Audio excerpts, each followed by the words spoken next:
नमस्कार दोस्तों, जय हिंद। आप सभी का स्वागत है हमारे ईटीएस एकेडमी में। मेरा नाम है दीपक त्रिपाठी और आज हम लोग पढ़ने वाले हैं फ्रेंच रिवॉल्यूशन। स्टूडेंट्स, जो फ्रेंच रिवॉल्यूशन है वो ना सिर्फ हमें स्कूल की पढ़ाई के लिए इम्पोर्टेंट है, बल्कि आगे जाकर अगर आप कोई भी गवर्नमेंट एग्जाम की तैयारी करते हैं तो उसमें भी आपको वर्ल्ड हिस्ट्री में फ्रेंच रिवॉल्यूशन पढ़ना ही पड़ेगा। क्योंकि जो फ्रेंच रिवॉल्यूशन है वो एक इतना इम्पोर्टेंट इवेंट है पूरी दुनिया की हिस्ट्री में, जिसने पूरे यूरोप के इतिहास को बदल कर रख दिया। और ना सिर्फ यूरोप बल्कि इंडिया का भी जब कॉन्स्टिट्यूशन बनाया जा रहा था तो उसमें कुछ ऐसी चीजें ली गई थी फ्रांस के इस रिवॉल्यूशन से, जिसे आज हम लोग इक्वेलिटी और फ्रीडम के नाम से जानते हैं। तो आइए स्टूडेंट्स, आज हम देखेंगे क्लास 9th की हिस्ट्री का first chapter, French revolution.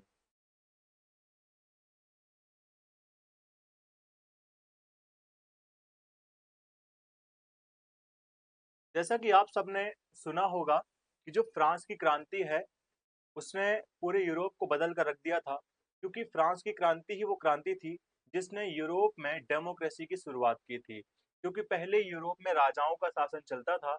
Europe में बहुत सारे कंट्री, मोर देन 30 कंट्री में आज के अगर हम कंटेक्स्ट में देखें तो 30 से भी ज्यादा देशों में पुराने समय में, आज से 200-300 साल पहले, राजाओं का ही राज चलता था। हर इलाके में कई सारे राजा अपने आप में अलग देश बनाकर जी रहे थे, जिन्हें बाद में हटाकर जनता ने डेमोक्रेसी की शुरुआत की। तो हम देखेंगे कि कैसे यूरोप में नेशनलाइजेशन हुआ, कैसे फ्रांस में नेशनलाइजेशन की शुरुआत हुई। उसमें एक सबसे बड़ी रिवॉल्यूशन जो आज हम पढ़ने जा रहे हैं वो है फ्रांस की क्रांति। तो फ्रेंड्स, जो फ्रांस की क्रांति है वो हुई थी 1789 में। ये वो साल है जो फ्रांस में कभी भी नहीं भुलाया जा सकता, क्योंकि जैसे हमारे भारत में हम 1947 कभी नहीं भूल सकते, क्योंकि 1947 में हमें आज़ादी मिली थी। वैसे ही फ्रांस में जो राजाओं की गुलामी से जो मुक्ति मिली थी, वो एक रिवॉल्यूशन हुआ था। वहां से शुरुआत हुई थी राजाओं की गुलामी से मुक्ति की। वो जो साल था वो था 1789। ये बहुत ही इंपॉर्टेंट ईयर है जिसे पूरी दुनिया में जाना जाता है। फ्रेंड्स, इसमें हुआ क्या था कि जो फ्रांस था वहां का जो एक राजा था वो था लुई 16। वो बर्बन डायनेस्टी से बिलोंग करता था। तो जब वो फ्रांस का राजा बना था तब उसकी एज थी 20 साल। जब वो राजा बना था तो फ्रांस का खजाना पूरी तरीके से खाली था, बहुत कम पैसे थे उसके पास। इसीलिए उसने क्या किया कि जो सरकार चलाने के लिए जितना भी पैसा चाहिए होता है, चाहे वो अपने गवर्नमेंट ऑफिशियल्स या फिर आर्मी या फिर जो उसके जो सुख सुविधाएं थी उनको पूरा करने के लिए, वो लोग किसके ऊपर डिपेंड थे? वो लोग डिपेंड थे टैक्स के ऊपर। जो टैक्स जनता से आता था। तो फ्रांस में ये सारी इवेंट्स क्यों हुए, फ्रेंच रेवोल्यूशन क्यों हुआ, इसके पीछे क्या कारण है, आज हम लोग वो देखेंगे। आइए चलिए देखते हैं।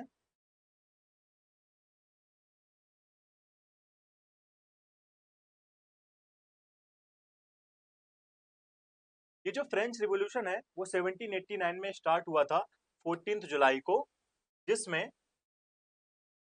कम से कम नहीं तो 7,000 आदमी और औरत पेरिस के शहरों में घूम रहे थे। किस लिए? क्योंकि वहां पर फ्रांस में अफरा तफरी मची हुई थी। अफवाह थी कि राजा ने आदेश दे दिया है अपने सैनिकों को कि जाओ और जहां पर भी प्रोटेस्ट हो रहा है वहां पर लोगों को मारो, वहां पर उनको वहां से भगाओ। इसीलिए लोग सड़कों पर थे कि अगर राजा हमारे खिलाफ अपनी सेना उतार देगा तो हमें भी राजा के खिलाफ कुछ ना कुछ कदम उठाने चाहिए। इसीलिए लोगों ने, एक किला था जिसे बेस्टिल का किला कहा जाता है, वो आतंक का प्रतीक था, क्योंकि राजा जब कोई सजा देना चाहता था आम नागरिकों को तो इसी किले में लाकर सजा देता था। इसीलिए लोग इस किले से बहुत नफरत करते थे। तो लोगों ने क्या किया था कि जो भीड़ थी उस भीड़ ने इस किले के ऊपर हमला करके इस किले को पूरी तरह से तोड़ डाला था। और इस किले में मौजूद जो प्रिजनर्स थे, ऐसा कहते हैं कि 7 प्रिजनर्स ही वहां पर मिले, 7 कैदी मिले, उनको आजाद कर दिया गया और किले को पूरी तरह से ढहा दिया गया। और जो किले के जो रिमेन्स थे वो लोग अपने साथ में लेके चले गए और बहुत सारे रिमेन्स उन्होंने बेच दिए। बहुत सारे रेमेन्स अपने घर में रखते थे एज अ सिंबल कि जैसे हमने इस किले को आज ढहाया है, वैसे ही एक दिन राजा की सत्ता को उखाड़ फेंकेंगे हम फ्रांस से। आगे क्या होता है दोस्तों, वो हम देखेंगे। सबसे इंपॉर्टेंट रीजन आज हम देखने वाले हैं कि फ्रांस की क्रांति क्यों हुई थी, वाई। उस वाई का जो आंसर है वो ये है कि जो फ्रांस है वो 3 स्टेट्स में डिवाइडेड था। अगर हम हमारे भारत की बात करें तो एंशियंट टाइम से, पुराने समय से ही भारत में 4 वर्ण चल रहे थे, ब्राह्मण, क्षत्रिय, वैश्य और शूद्र। कर्म के आधार पर था ये पूरा सिस्टम, वर्णा सिस्टम। लेकिन बाद में धीरे धीरे समय के साथ साथ भारत में ये जाति का आधार बन गया। लेकिन अगर हम फ्रांस की बात करें तो फ्रांस में ये जो सिस्टम था वो 3 लेयर में था। जो पहला लेयर था उसे कहते हैं फर्स्ट स्टेट, जो दूसरा लेयर था उसे कहते हैं सेकेंड स्टेट, और जो तीसरा लेयर था उसे कहते हैं थर्ड स्टेट। स्टूडेंट्स, ये जो पहला स्टेट था ये बिलोंग करता था क्लर्गी से। क्लर्गी मतलब कि जो चर्च के लोग थे और जो चर्च से बिलोंग करते थे। और जो दूसरा स्टेट था वो बिलोंग करता था राजा से, नोबेलिटी, यानी कि जो राजा और राजा से जुड़े हुए लोग थे, चाहे वो ऑफिशियल्स हों, अधिकारी हों, चाहे वो मंत्री लोग हों या उनकी फैमिली से जो लोग आते हैं, वो आते थे सेकेंड स्टेट से। और जो थर्ड स्टेट था स्टूडेंट्स, वो था गरीब किसानों का, आर्टिसियंस का, लॉयर्स का, मर्चेंट्स का, वर्कर्स का। तो ये जो तीसरा स्टेट था वो ज्यादातर लोग जो है वो गरीब सेक्शन से आते थे। लगभग फ्रांस में जो थर्ड स्टेट है उसमें 90% लोग थे जो कि गरीब थे। और जो फर्स्ट और सेकेंड स्टेट थे ये क्या थे, रिच लोग थे, जिनके पास बहुत ज्यादा वेल्थ थी, जिनकी आबादी थी लगभग फ्रांस में 10%। लेकिन अगर हम थर्ड स्टेट की बात करें तो जो थर्ड स्टेट था वो था 90%, और ज्यादातर लोग ये गरीब थे। तो जो बेटा फ्रांस में जो ये सिचुएशन थी, इसी की वजह से जो लोग थे वो नाखुश थे। सबसे बड़ा कारण पता है क्या था इसका? सबसे बड़ा कारण ये था कि जो टैक्स देने का जो सिस्टम बना दिया था राजा ने, वो केवल और केवल थर्ड स्टेट के लोगों पर उसने टैक्स का बोझ डाल दिया था। जो पहला स्टेट था और जो दूसरा स्टेट था, इसको टैक्स नहीं देना था। सिर्फ और सिर्फ थर्ड स्टेट की गरीब जनता ही टैक्स देगी। इसके पीछे एक और कारण था, क्योंकि जो तीसरा स्टेट था, वो लोग इतने ज्यादा गरीब थे, इतने ज्यादा गरीब थे कि उनके पास खाने तक के लिए खाना नहीं था। सोचो, राजा टैक्स ले रहा है, दूसरा चर्च भी टैक्स ले रहा है गरीब जनता से, थर्ड स्टेट से। इसीलिए गरीब जनता राजा को तो टैक्स दे ही रही है और चर्च को भी टैक्स दे रही है, और उसको खुद को भी खाने के लिए रखना है। इसीलिए जनता इतना ज्यादा परेशान हो गई कि जनता को विद्रोह करना पड़ा, रिवॉल्यूशन करना पड़ा, सड़कों में आना पड़ा। और ये फ्रांस का रिवॉल्यूशन इस तरह से स्टार्ट होता है। सबसे मेन कारण हमारे फ्रांस का रिवॉल्यूशन का यही है। आगे हम देखते हैं और भी कई कारण थे, वो कारण क्या हैं हम देखेंगे।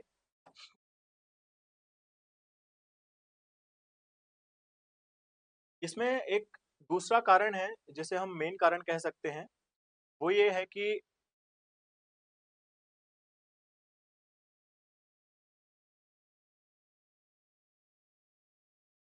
हाँ,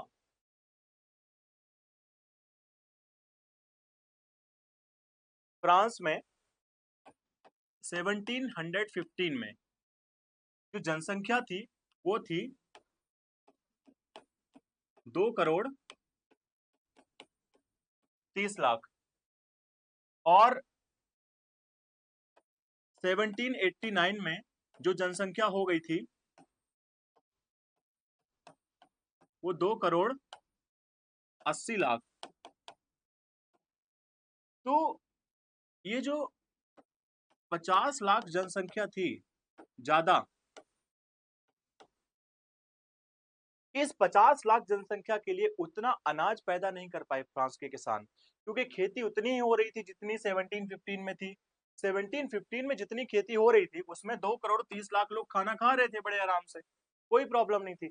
लेकिन 1789 में फ्रांस में ज़्यादा खेती-बाड़ी बढ़ी नहीं, एक्सपांड नहीं हो पाई, क्रॉप प्रोडक्शन नहीं बढ़ पाया, जिसकी वजह से जो 2 करोड़ 80 लाख जनता थी, उसमें से जो 50 लाख लोग ऐड हुए थे पिछले 50 सालों में, उन लोगों को भरपेट खाना नहीं मिल रहा था। इसीलिए उनको जीने का संघर्ष करना पड़ा। सब्सिस्टेंस क्राइसिस स्टार्ट हो गया। एग्जाम्पल एक आपको मैं शॉर्ट एग्जाम्पल देता हूँ, सिंपल सा। मान लीजिए आपके घर में 10 लोग हैं, 10 लोगों के लिए इनफ खाना है, बड़े आराम से आपका पेट भर सकता है। लेकिन आने वाले कुछ सालों में आपके मेंबर्स आपके घर में 18 लोग हो गए, लेकिन आपके घर में उतना ही कमाई हो रही है, उतना ही राशन पैदा कर रहे हैं आपके घर वाले किसानी करके, तो आपके घर में 18 लोगों के लिए खाना नहीं है, सिर्फ 10 लोगों के लिए है। जनसंख्या बढ़ गई लेकिन खेती-बाड़ी नहीं बढ़ी, क्रॉप प्रोडक्शन नहीं बढ़ा, जिसकी वजह से क्या हुआ कि आपके घर में अब सबको भरपेट भोजन नहीं मिलेगा। सेम सिचुएशन फ्रांस में आ गई थी। लोग इतना ज़्यादा परेशान थे, इतना ज़्यादा परेशान थे भुखमरी से, महँगाई से, क्योंकि जनसंख्या बढ़ गई, लेकिन अनाज उतना नहीं था, खाना उतना नहीं था। तो जब कोई चीज़ कम होती है और खरीदने वाले ज़्यादा होते हैं, तो उसको इन्फ्लेशन के दौर से गुजरना पड़ता है। वैसे ही फ्रांस में बहुत ज़्यादा मात्रा में इन्फ्लेशन हो जाने की वजह से वहाँ पर लोगों को खाने का संकट पैदा हो गया था और इसका ज़िम्मेदार वो कहीं न कहीं राजा को मानते थे, क्योंकि राजा ने लोगों की भलाई के लिए कोई भी काम नहीं किया था। वो सिर्फ़ और सिर्फ़ गरीब जनता के ऊपर टैक्स बढ़ा रहा था, गरीब जनता को लूट रहा था और गरीब जनता सिर्फ और सिर्फ पिस रही थी और अपना टैक्स भर रही थी। बदले में राजा उसको कोई भी फैसिलिटी नहीं दे रहा था। इसीलिए लोग तंग आ गए, लोग परेशान हो गए और लोगों ने फ्रांस की क्रांति में इतना बढ़-चढ़ कर पार्टिसिपेट किया कि लास्ट में राजा को हटा दिया गया था और ये क्रांति आज इतनी इम्पोर्टेंट बन गई कि आज हमारी टेक्स्ट बुक्स में हमें इसे पढ़ना पड़ रहा है। आइए देखते हैं कि आगे क्या हुआ था।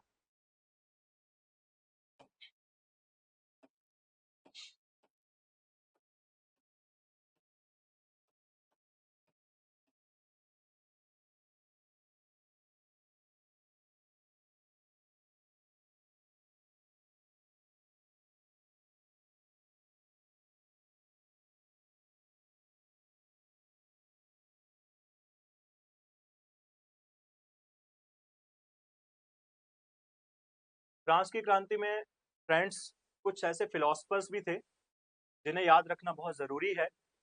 एक थे जॉन लॉक, उन्होंने एक किताब लिखी थी टू ट्रीटीज ऑफ गवर्नमेंट। उन्होंने क्रिटिसाइज किया था the doctrine of the divine and absolute right of the monarch. ये जो राजा था ना, इसको बहुत ही एब्सोल्यूट राइट थे। जज भी वही था, जुडिशरी भी वही था, एग्जीक्यूटिव भी वही था और लेजिस्लेचर भी वही था। इसीलिए इसके खिलाफ इन्होंने लिखा कि ये सारी एब्सोल्यूट पावर राजा को नहीं होनी चाहिए। इसके अलावा एक जीन जैकस रूसो थे, रूसो, इन्होंने एक किताब लिखी थी जिसका नाम था सोशल कॉन्ट्रैक्ट। और एक थे मॉन्टेस्क्यू, इन्होंने भी एक किताब लिखी थी the spirit of the laws. इन लोगों ने अपनी तरफ से कोशिश की थी कि गरीब जनता के लिए ये लोग कुछ कर सकें, कंट्रीब्यूशन दे सकें अपनी सोसाइटी में अपनी तरफ से, और राजा को कैसे हम ओवरथ्रो करके हटा सकें और कैसे हम गरीब जनता को पावर में लाएं, डेमोक्रेसी को लाएं। तो इन तीनों के कंट्रीब्यूशन को हमें बिल्कुल भी नहीं भूलना है। अब हम ये पढ़ेंगे कि ये रिवॉल्यूशन कैसे फैला। इसका जो पॉइंट है वो ये है कि आउटब्रेक ऑफ द रिवॉल्यूशन कैसे हुआ था। स्टूडेंट्स, हुआ क्या था, the outbreak of the revolution, कैसे ये रिवॉल्यूशन स्टार्ट हुआ। तो एक स्टेट जनरल की जो असेंबली होती थी, स्टेट जनरल असेंबली, वो राजा को बुलानी पड़ती थी।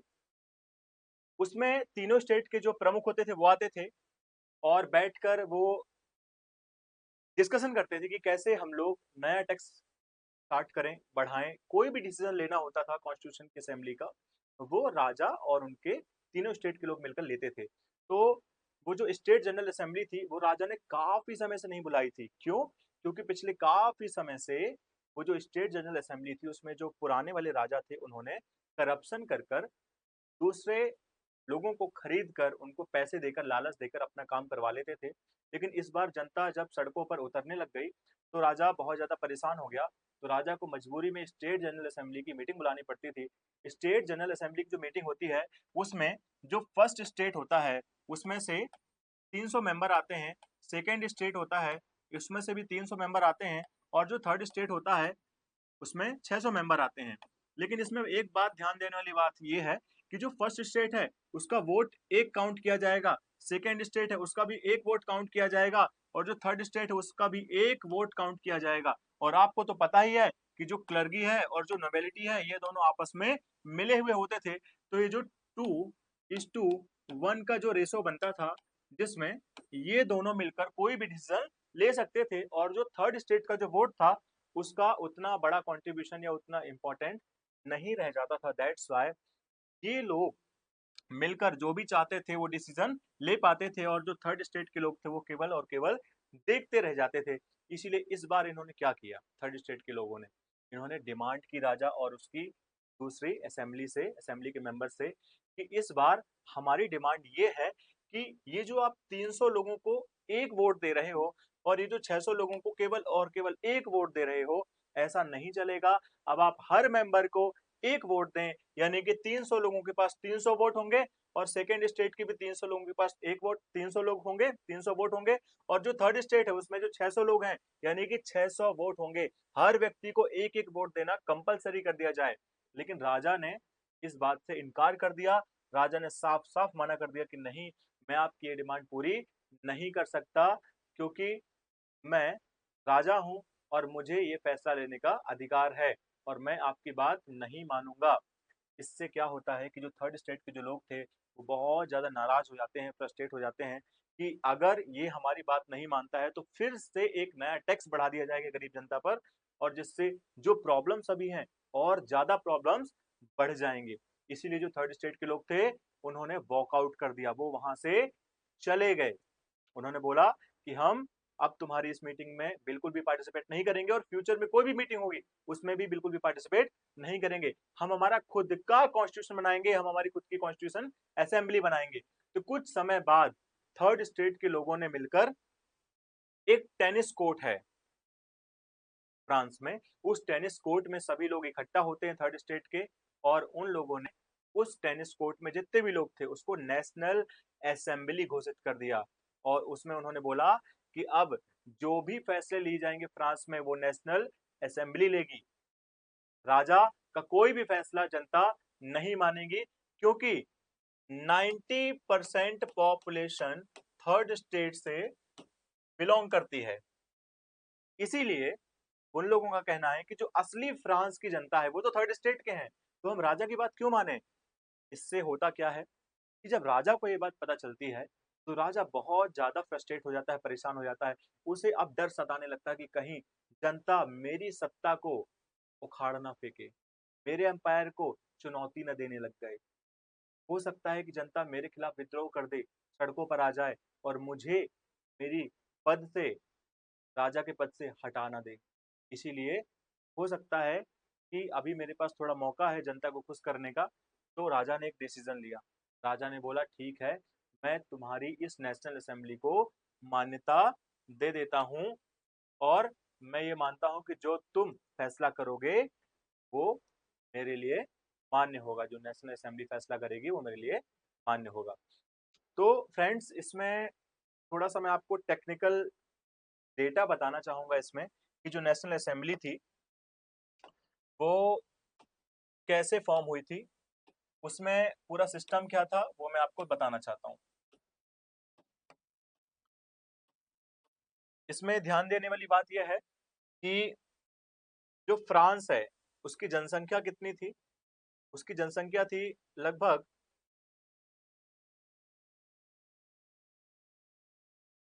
जो फ्रांस की जो जनसंख्या थी वो थी लगभग 2,80,00,000। एक बात ध्यान देने वाली बात यह है कि जो नेशनल असेंबली थी उसमें ये फैसला लिया गया था कि जो वोटिंग है वो केवल एक्टिव सिटीजन करेंगे। वोटिंग राइट सबको नहीं दिया गया था। वोटिंग राइट्स किसे दिया गया था? वोटिंग राइट्स केवल और केवल 25 साल के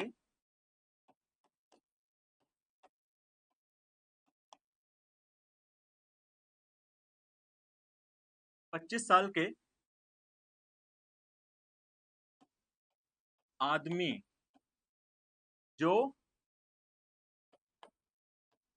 टैक्स दे सकते हैं, केवल और केवल वही फ्रांस में वोटिंग कर सकते हैं नेशनल असेंबली में। और किसे वोटिंग राइट्स नहीं दिए गए थे?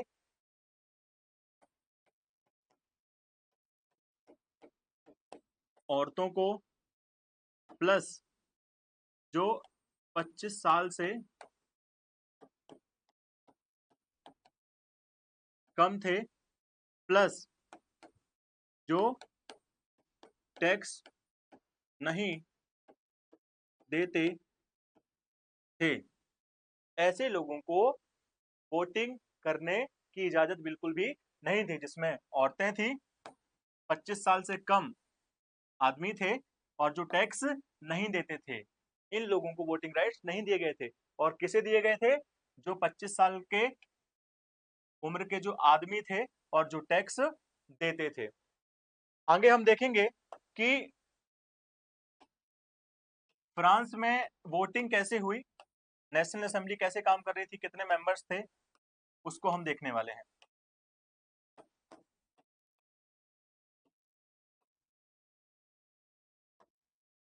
तो जो फ्रांस की टोटल आबादी थी वो थी 2,80,00,000।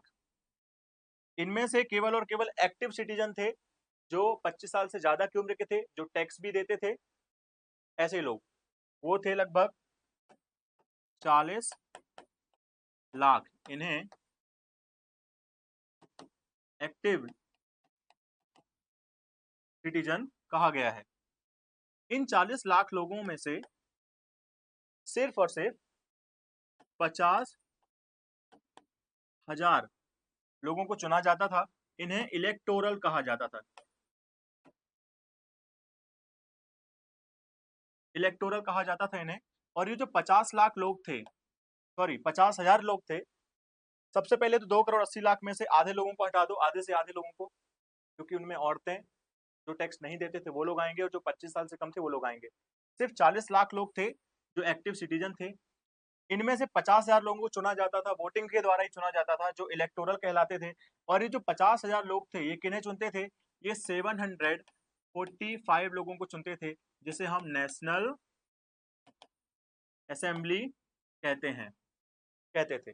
745, ये थी असली नेशनल असेंबली। ये जो नेशनल असेंबली थी, ये किसके ऊपर कंट्रोल रखती थी? ये रखती थी